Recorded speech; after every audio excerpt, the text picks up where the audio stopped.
কুমড়োটাকে হালকা করে ভেজে নিলাম। আর এখানে বেসনগুলো রেখেছি, সামান্য নুন, হলুদ, একটু মিষ্টি দিয়ে। এবার কী করি রাখো, এই হালকা করে কুমড়ো এপিট ওপিট করে 2 পিস ভেজে নেওয়া।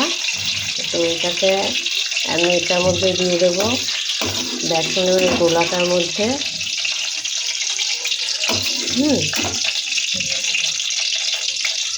তারপরে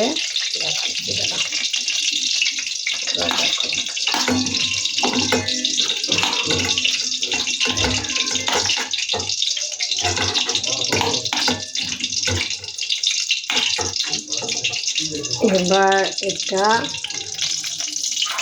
করে ভাজা হবে।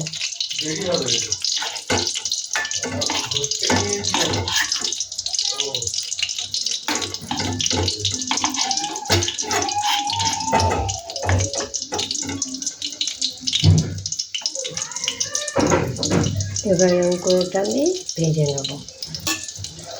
ভাজা হয়ে গেলে দেখাবো পরে।